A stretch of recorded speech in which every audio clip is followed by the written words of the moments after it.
Can you tell us why you say that Joe Biden is the most corrupt vice president in history? This is a fact. I say it to the press, fact check me.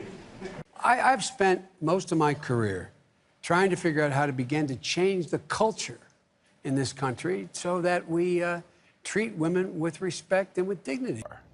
But here's the real headline. Ignore what they're telling you on television. Joe Biden is not going to be president. He probably won't be the Democratic nominee. He's not capable of it. There's no reason to be cruel and get more specific than that. But just watch Biden and ask yourself, really? Anyone who says that that guy is going to win a presidential election at the age of nearly 78 is either lying or deluded. Sorry.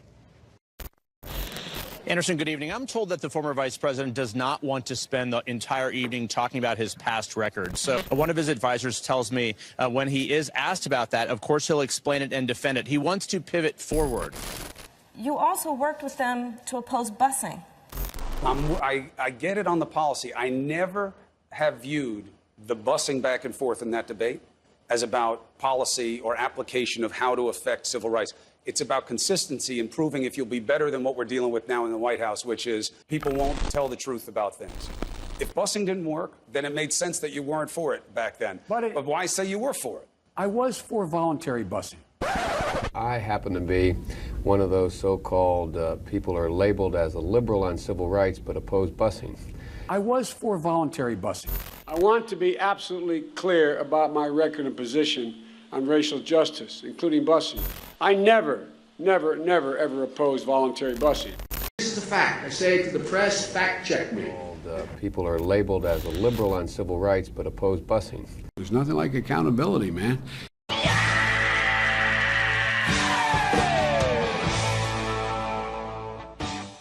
You know, I get criticized. I'm told I get criticized by the new left.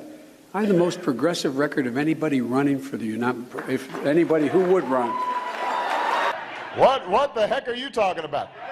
Thank you. You said 2 weeks ago that you were the most progressive person in the Democratic Party. There's a lot of candidates in this race. No, I said liberal. I didn't say progressive. What did I say progressive? Well, here's the point. That's changing, too. For my whole career, I wish I had been labeled in Delaware the 7 times I ran as a moderate. I was never labeled as a moderate. If you look at my record with the ACLU, look at my record with all of the traditional liberal organizations, I have never walked away from. I'm not sure when everybody else came out and said they're for gay marriage. Senator, do you support gay marriage? No, Barack Obama nor I support redefining from a civil side what constitutes marriage. You know, I'll stack my record on those things against anybody who's ever run, who is running now, or who will run. When I marched in the civil rights movement, I marched with tens of thousands of others to change attitudes. But he never actually marched in the civil rights movement at all. And the first time he ran for president, he lied to voters, according to the New York Times, quoting aides of Biden's, about having marched in the civil rights movement. This is Biden making this false claim in 1987. When I marched in the civil rights movement, I did not march with a 12-point program. I marched with tens of thousands of others to change attitudes. And the New York Times reports, quote, more than once, advisors had gently reminded Mr. Biden of the problem with this formulation. He had not actually marched during the civil rights movement, and more than once, Mr. Biden assured them that he understood, kept telling the story anyway. Kept telling the story anyway. I know there are times there's only a bare-knuckle fight will do. But this president knows how to fight in the ring one-on-one. Kamala Harris is friendly fire. Cory Booker is friendly fire. How can Democrats have confidence that you can take on the biggest and the baddest when you're having trouble sparring in party? I don't think I'm having trouble sparring. It's how you want to spar. Look, I'm the guy at the time everybody talks about things that change. I took on same-sex marriage. I took on a whole range of issues. I took on arms control. I took on dealing with Russia with the arms control agreement. I took on Putin in terms of Iraq. In terms of what was going on in Ukraine. We do not believe there is a military solution in Ukraine. Taken on these leaders around the world. I'm the guy that's gone in and met them. I've taken on all these leaders. This is ironic. I've never been accused of not being able to spar. I've been accused of being too aggressive. But the game has changed. Well, and you think that what's happening with Harris is anything compared to what would happen with you and this no, president? but everybody knows who this guy is. Come on, man. Come on. How do you beat him? I beat him by just pointing out who I am and who he is and what we're for and what he's against. This guy is a divider in chief. This guy is acting with racist policies. This guy is moving to foment hate, to split. That's the only way he can sustain himself. Nothing about him worries you? Oh, well, sure it worries me in the sense that I'm looking forward to this, man. You walk behind me in a debate. I'm looking forward to this, man. You walk behind me in a debate. Donald Trump standing behind Hillary Clinton, leering, invading her space. He was really trying to dominate and then literally stalk me around the stage. Donald Trump was looming behind me. It was incredibly uncomfortable. He was literally breathing down my neck. My skin crawled. What happened? But it's just a smear. Watch the video. Clinton walked over to Trump's side of the stage. She stands in front of Trump, and because Trump's taller, the deceitful media could portray him as looming over poor Hillary. You walk behind me in a debate. I don't think Hillary Clinton's memory is serving her well. Repeatedly invading my space. Actually, if you look back on it, it's Hillary Clinton who repeatedly invades the space of Donald Trump. When she's answering a question, she repeatedly crosses in front of him. It's an old debate technique that she probably picked up from her husband. Bill Clinton was great at that. She crossed in front of Donald Trump. Does it look to you like she's uncomfortable, like she's creeped out by him? Not only did Donald Trump not repeatedly invade her space, when he was giving answers, he never once crossed the stage into Hillary's area. She repeatedly invades his space. So I'm standing at my podium, by my chair. She walks across the room. She's standing in front of me, right next to me. And the next they said, he invaded her space. I invaded her space. Believe me, the last space that I want to invade is her space. Believe me. I don't want to invade her space. There's nothing like accountability, man. You walk behind me in a debate. Come here, man. No, you think you know me too well. I mean, the idea that I'd be intimidated by Donald Trump, he's the bully that I knew my whole life. He's the bully that I've always stood up to.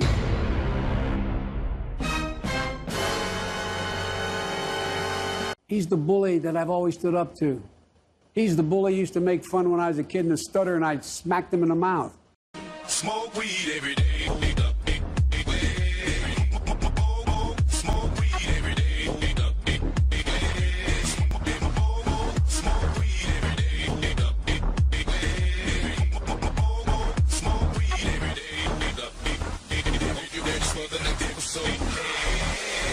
Do it. Look, this is not, but I think the American people want a president who has some dignity, who has a value set, who is actually trying to restore the soul of this country. So when they turn on the television, they look up and their kids say, I want to be like that guy or that woman. Cause Joe's a super creep, he's super creepy, yow. Inappropriate. Johnny, do you see Joe Biden as a threat?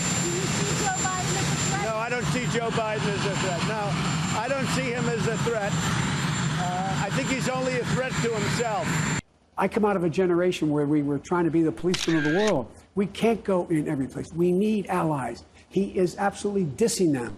He's embracing thugs. He's embracing Kim Jong-un, who is a thug. He's embracing Putin, who is a flat dictator. He's embracing people who, in fact, and he's stiff-arming our friends.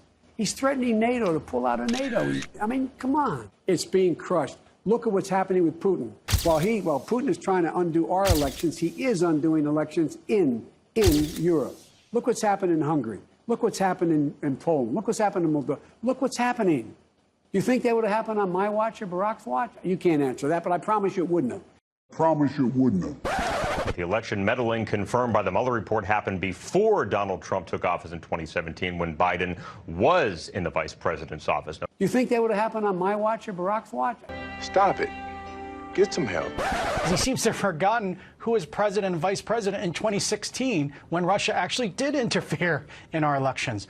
I'm afraid Joe Biden's already forgotten things that just happened 2 years ago. You think that would have happened on my watch or Barack's watch? Well, when I sat down with Vice President Biden yesterday, I asked him about how the U.S. is responding to all of the recent hacking from Russia. Why haven't we sent a message yet to Putin? You think that would have happened on my watch or Barack's watch? We're sending a message. We have the capacity to do it, and the message He'll we know sent, it? he'll know it, and it'll be at the time of our choosing, and under the circumstances that have the greatest impact. The capacity to fundamentally alter the election is not what people think. And I tell you what, to the extent that they do, we will be proportional in what we do. And So a message is going to be sent. Will the public know it? I hope not. Is there anything that Donald Trump has said? Is there any context to his foreign policy comments that he has made throughout this election so far? Look, I don't have anything personal against Donald Trump. Ask me, don't I wish I were debating him? No, I wish we were in high school. I could take him behind the gym. That's what I wish. But the truth is, Donald Trump knows nothing about foreign policy, nor should he, based upon his background. Stop it. Get some help. Now, you know, everybody's making a big thing and saying he's a friend of Putin's. I don't buy that, but He's embracing Putin, who is a flat dictator. I just think it's, and some of the things he says, like, for example, I know he's trying to be tough, but you're going to go out and carpet bomb. You want to make friends and influence people in the Middle East? You're going to go carpet bomb innocent people and bad people at the same time? Just like Joe Biden lied today. He said that Donald Trump wants to carpet bomb. He was on television. He said Donald Trump wants to carpet bomb the enemy in the Middle East. Now, that was Ted Cruz that said that. That was not Donald Trump. We will carpet bomb them into oblivion. I know he's trying to be tough, but you're going to go out and carpet bomb. And we think we should go one step further. Let's go after the drug lords where they live, with an international strike force. With an international strike force. There must be no safe haven for these narco-terrorists, and they must know it. I'm not the Secretary of State, I'm not the Secretary of Defense, I'm not National Security, I'm the Vice President who everyone knows what I say goes because they know I wouldn't say anything that the President doesn't support. What does that even mean? I just marvel at some of the things he says and does. Like, what, 2 days ago, anybody who didn't stand up and clap for him was un-American and then maybe even treasonous? I mean, they say it was tongue-in-cheek. But I said you have the lowest black unemployment in the history of our country. It was like, it was a game. You know, they play games. They were told, don't even make a facial movement. African American unemployment stands at the lowest rate ever recorded. And I'm talking about, you have the lowest Hispanic unemployment in the history of our country. This isn't me saying, this is the charts, the polls. We have the lowest in the history of our country. And Hispanic American unemployment has also reached the lowest levels in history. Dead silence, not a smile. In fact, there was one guy when I said the lowest African American unemployment, he was sort of clapping. Like, who was that guy? He's a nice guy. So that means they would rather see Trump do badly, okay, than our country do well. That's what it means. It's very selfish. And you have the other side, even on positive news, really positive news, like that, they were like death. And un-American. Un-American. Somebody said treasonous. I mean, yeah, I guess why not? You know, can we call that treason? Why not? I mean, they certainly didn't seem to love our country very much. What, 2 days ago, anybody who didn't stand up and clap for him was un-American and then maybe even treasonous? I mean, they say it was the tongue-in-cheek. Democrats can't take a joke. Well, let me tell you, he's a joke. Joe Biden is a dummy. Folks, everybody knows who Donald Trump is. Donald Trump is the President of the United States. have to choose hope over fear, and maybe most importantly, truth over lies. Dignity of the country, the dignity of people, treating our people with dignity, more respect and dignity than they did before. This is about restoring dignity, the dignity of work. Joe Biden is going to make us moral again? Now, is this the same Joe Biden who was driven out of the race for the presidency years ago amid charges of plagiarism? Or is this the same Catholic Joe who has evolved away from his core teaching of his faith? Remember, Joe was once pro-life, and he even voted for partial birth abortion bans in '97 and 2003. Well, I heard Biden, who's a loser. I mean, look, Joe never got more than 1%, except Obama took him off the trash heap, and now it looks like he's failing. Look, when a man has to mention my name 76 times in a speech, that means he's in trouble. Now, I have to tell you, he's a different guy. He looks different than he used to. He acts different than he used to. He's even slower than he used to be. So I don't know, but when he mentions my name that many times, I guess I should be complimented. Russia, if you're listening, I hope you're able to find the 30,000 emails that are missing. Folks, this is simple. American elections should be decided by the American people, not by Russia or any other foreign power. Donald Trump doesn't think it matters if candidates for presidency accept damaging information on other opponents from foreign governments. I believe he's dead wrong. Your campaign this time around, if foreigners, if Russia, if China, if someone else offers you information on an opponent, should they accept it or should they call the FBI? I think you might want to listen. Wrong. Your campaign this time around, if foreigners, if Russia, if China, if someone else offers you information on an opponent, should they accept it or should they call the FBI? I think maybe you do both. I think you might want to listen. Should they accept it or should they call the FBI? I think you might want to listen. There's nothing wrong with listening. China, if someone else offers you information on an opponent, should they accept it or should they call the FBI? I think maybe you do both. One of the most flagrantly dishonest ads I can ever remember in my political career. Donald Trump doesn't think it matters if candidates for presidency accept damaging information on other opponents. It's an outrageous lie. First of all, I don't think anybody would present me with anything bad because they know how much I love this country. Nobody's going to present me with anything bad. Number two, if I was, and of course you have to look at it because if you don't look at it, you're not going to know if it's bad. How are you going to know if it's bad? But of course you give it to the FBI or report it to the Attorney General or somebody like that. Donald Trump doesn't think it matters. And I thought it was made clear. In fact, I actually said at the beginning, I think I said I'd do both. I think maybe you do both. But how are you going to, if you don't hear what it is, you're not going to know what it is. I mean, how can you report something that you don't know? How do you know it's bad if you don't listen to it? If I thought anything was incorrect or badly stated, I'd report it to the Attorney General, the FBI. I'd report it to law enforcement. Absolutely. American elections should be decided by the American people, not by Russia or any other foreign power. Here's the bottom line. They spied on my campaign and they got caught, okay? They spied on my campaign and they got caught. This is probably the worst, or certainly one of the worst political scandals in the history of our country. It's actually a double standard. It's such a double standard because they actually did it. If you trace that dirty dossier, it goes back to the DNC and Hillary Clinton's campaign, but...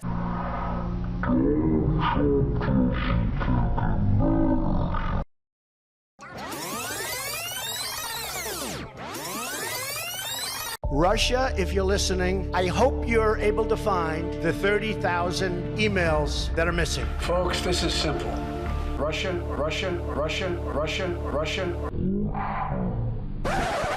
It's just a total deflection, this whole thing with Russia.